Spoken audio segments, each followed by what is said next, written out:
Olá, aqui é o Diogo do canal Flamenguista do Norte e hoje a gente vai trocar uma resenha sobre a final da Copa do Brasil entre Flamengo e Corinthians e abordar o que vem acontecendo depois que o Corinthians se classificou para a final em relação ao posicionamento da imprensa paulista que vem tentando enaltecer o Corinthians, desconsiderando fatos recentes e relevantes, ou seja, uma análise totalmente barrista, como já é de costume. Mas, antes de iniciar essa resenha, eu venho aqui pedir a sua ajuda para se inscrever no canal. Não custa absolutamente nada, é só apertar aí no botão inscreva-se e você vai estar ajudando ao crescimento desse canal e ao irmão rubro-negro que vos fala. Peço também que ao se inscrever no canal, ative as notificações para que você possa receber os próximos vídeos. Deixe o seu like para que o YouTube possa entregar esse conteúdo para mais rubro-negros. E, se gostar do vídeo, compartilhe aí com seus grupos e amigos de WhatsApp. Tá bom? Vamos lá, gente. Flamengo e Corinthians é a final da Copa do Brasil. Ontem o Corinthians ganhou de 3-0 do Fluminense e confirmou a sua passagem para a final para enfrentar justamente o Flamengo. E é interessante ver que após o término do jogo, se você for aí começar a navegar no YouTube, nos canais que cobrem o futebol e também na mídia convencional, na televisão, principalmente nos canais de São Paulo, você começa a ver uma análise totalmente barrista, desconsiderando fatos importantes, relevantes e recentes. E aqui vai a resposta para alguns deles. Por exemplo, eu vi agora há pouco no Posse de Bola o Arnaldo Ribeiro fazendo o seguinte comentário, um dos comentaristas lá do canal Posse de Bola, que o Corinthians ele sempre costuma vencer seus adversários na Arena Itaquera, como se fosse fácil ou já, vamos dizer assim, antecipando que o Corinthians ia passar por cima do Flamengo. Alguns pontos que foram, inclusive, abordados pelo Paulo César Pereira como um contraponto. O Corinthians tem um histórico, os últimos 12 jogos entre Corinthians e Flamengo foram 10 vitórias do Flamengo, uma derrota e um empate.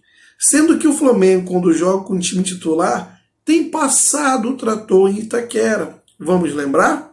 2020, o Flamengo aplicou a maior goleada no Corinthians e Itaquera, 5-1. 2021, o Flamengo ganhou de 3-0 do Corinthians, sendo que o jogo estava 3-0 até os acréscimos, quando o Corinthians diminuiu. E quem vai lembrar naquele jogo, que ainda com o técnico Renato Gaúcho, ano passado, o Flamengo abriu 3-0 assim, fácil, brincando, como se fossem times de divisões diferentes. E acho eu até, em agradecimento ao que o Corinthians fez em 2020, não deixando o Inter ganhar e dando também o título brasileiro ao Flamengo, naquele jogo eu até acho que o Flamengo tirou o pé. E agradecimento, porque senão quem viu o jogo sabe que seria muito mais. Em 2022, o Flamengo jogou com um time reserva recheado de 3 sub-17 que vinham recém-promovidos do time. O Lázaro não, já estava jogando há algum tempo a mais. Então vamos colocar 2 sub-17, Matheus França e Vitor Hugo. E perdeu com um gol contra do Rodinei.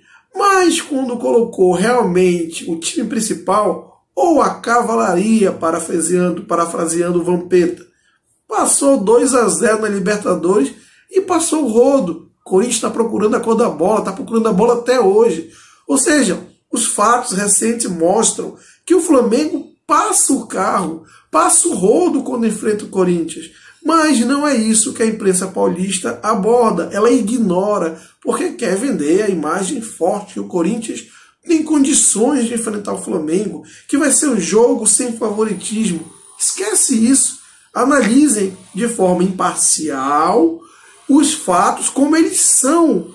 E não inventem do nada como o Arnaldo Ribeiro colocou, que o Corinthians costuma se dar bem em Itaquera contra qualquer adversário. Não é verdade.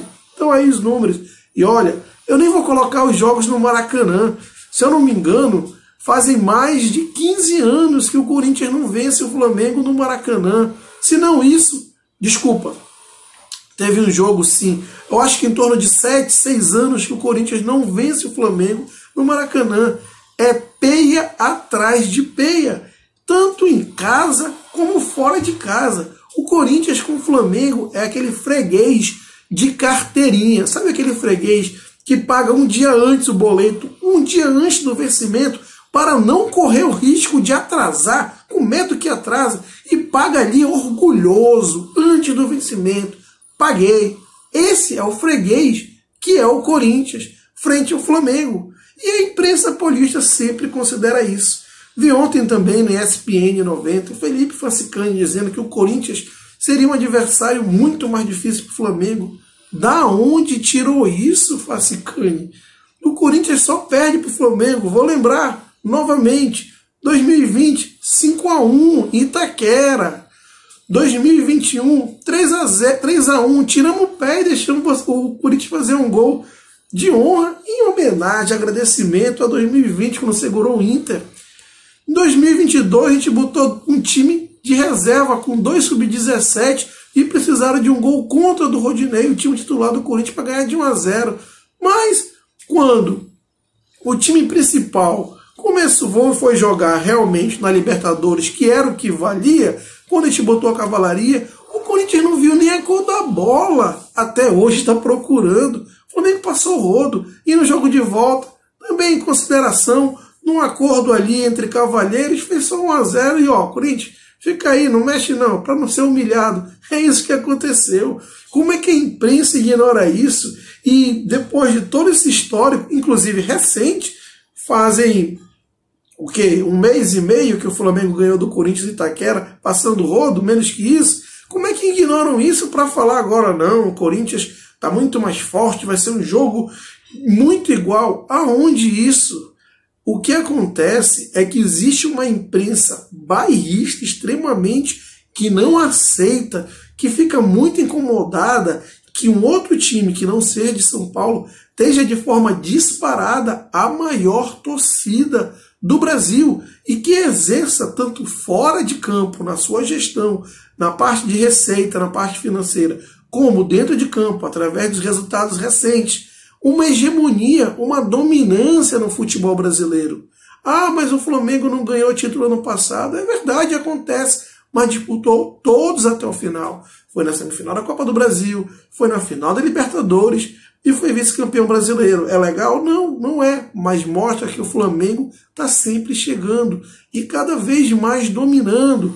Nos últimos 4 anos, são 2 campeonatos brasileiros e agora vai ser, se Deus quiser, vão ser 2 Libertadores, 2019 e 2022, e uma Copa do Brasil. Fora os títulos cariocas, Supercopas da vida, Recopa. O Flamengo vem sim exercendo uma dominância e isso vem cada vez mais aumentando. E a imprensa paulista não aceita e cada vez mais ignora fatos para focar numa análise barrista e parcial. Bem, essa é a minha opinião, eu quero saber a sua opinião. Deixe seus comentários aqui, não deixe de se inscrever no canal e aquele like, tá bom? Um grande abraço e até o próximo vídeo.